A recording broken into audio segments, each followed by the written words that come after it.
Welcome back to High Stakes. I'm Kevin, the newest member of the team. Elevate your betting strategy by subscribing to our channel, ensuring you never miss out on our daily content.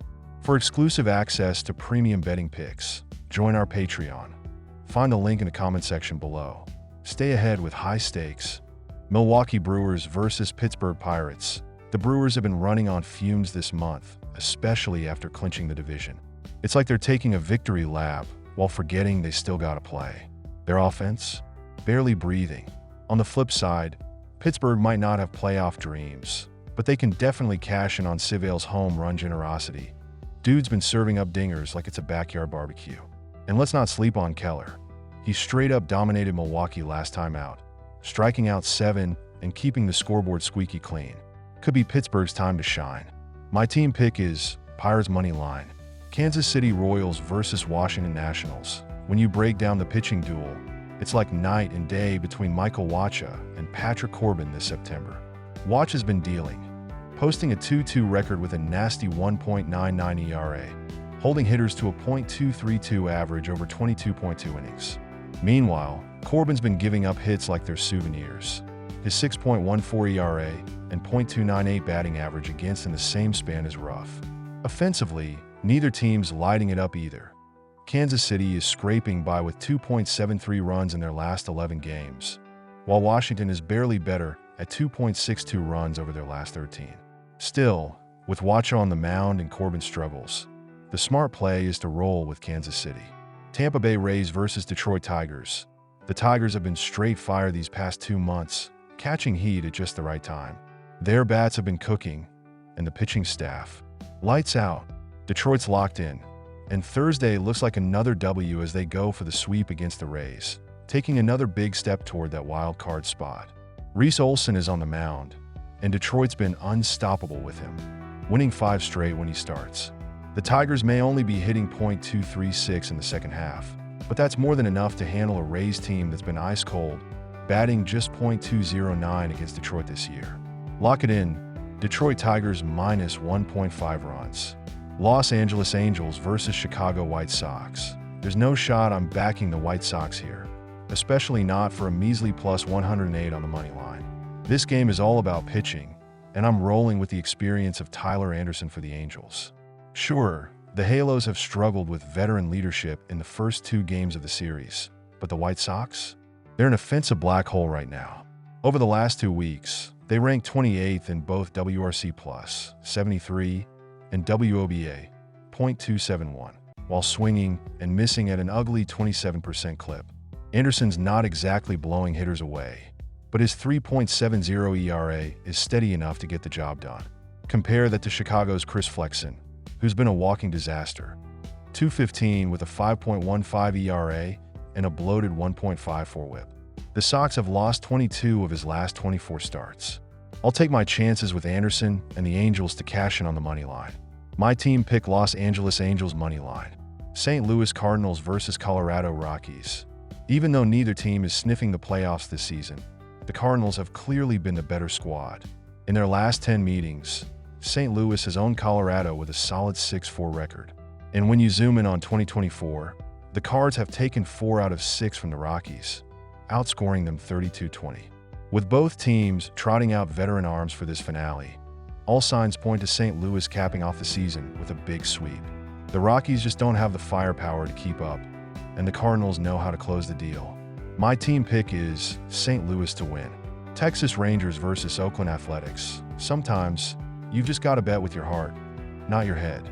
The Oakland Athletics are playing their final game at the iconic Oakland Coliseum, and there's a sense of magic in the air. It's more than just a game. It's a farewell to an era. On paper, 2 rookie pitchers with a combined 9 big league appearances don't give us much to analyze, so trying to get too deep into the stats is like splitting hairs. But if you zoom out, one big difference stands out: the bullpens. The Rangers' pen has been shaky all season, ranking 26th with a 4.54 ERA, while the A's have quietly been solid, sitting at 13th with a 3.91 ERA. With emotions running high and a chance to close out their Oakland chapter on a high note, the A's are the play here. My team pick Oakland Athletics to win. Baltimore Orioles versus New York Yankees. If the Yankees don't clinch on Wednesday, they will clinch the division in this game. They don't want the Orioles to have any sort of momentum for the playoffs should they face each other. Additionally, they will want to rest their starters as much as possible to avoid any risk of injury. Garrett Cole will prove his worth as the ace on the mound, and the New York home crowd will be intense. Baltimore has been shaky through September, and I don't envision they will sweep the Yankees. Cole will want a solid start to get himself going for the playoffs, and the Yankees will want an easy day for the bullpen, which has struggled a bit. My team pick is New York Yankees money line. Miami Marlins versus Minnesota Twins. The Twins are holding on to playoff hopes, and they need a strong finish and some help. The Marlins are looking forward to the end of a tough season, and dropping Game 2 of this series gave them 100 losses. Beloso has been okay in his last 2 starts where he gave up 3 runs in each, and will give up some runs in this one, as will the less-than-stellar Miami bullpen. Festa had a tough start to his rookie season, giving up a total of 12 runs in his first 2 career starts, but has pitched well since. He only gave up 1 run in his last start, and will pitch well again facing a Marlins lineup that only ranks 28th in baseball in runs scored. Minnesota will get the much-needed win, and they will also win by at least 2 runs, so take the run line to get better odds. Take the Marlins and the run line minus 1.5 runs. San Diego Padres versus Los Angeles Dodgers. The Los Angeles Dodgers grabbed an important win yesterday against the San Diego Padres with a final score of 4-3. This one would place the Dodgers 2 wins ahead of the Padres for the top of the National League West. This is the Dodgers' 7th win in their last 10 games. The Dodgers have suffered with injury problems to their mound for the last month, and it has mostly affected their starting pitchers. LA is still without pitchers Gavin Stone due to a shoulder injury, and Tyler Glasnow due to a sprained right elbow.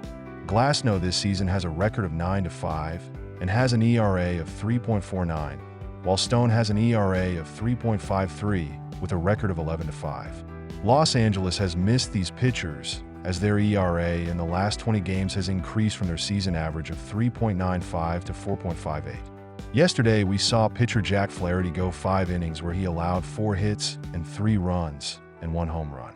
The Dodgers were fortunate that their bullpen was able to fend off the Padres' offense, but I do not think this trend will continue in the next game. The San Diego Padres pick up a tough loss yesterday against the Los Angeles Dodgers with a final score of 4-3. This loss would break up a 5-game winning streak that the Padres have amassed.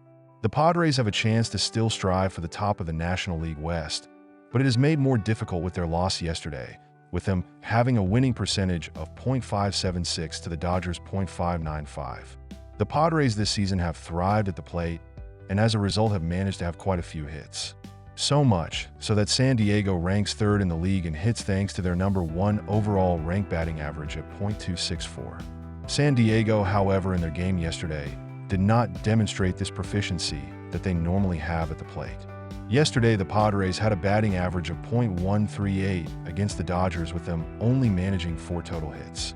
Fernando Tatis Jr. has thrived at the plate this season, and despite his team's performance yesterday, Tatis Jr. did have 2 hits, 1 RBI, and 1 home run. The San Diego Padres have a 7-3 record in their last 10 games against the Dodgers. San Diego has a 7-2 record in Game 3 of a tied series on the road this season. Walker Buehler has struggled this season, and will likely have issues against a Padres team that should return to their season form at hitting the ball after yesterday's lackluster performance. The Dodgers will be up against a Joe Musgrove, who is refreshed from not playing since May and joined back with the team last month. Since returning from his injury, Musgrove has a record of 3-1 with an ERA of 2.05 in 8 appearances. The Dodgers should struggle to keep up with the Padres' offensive output. I am taking the Padres on the money line.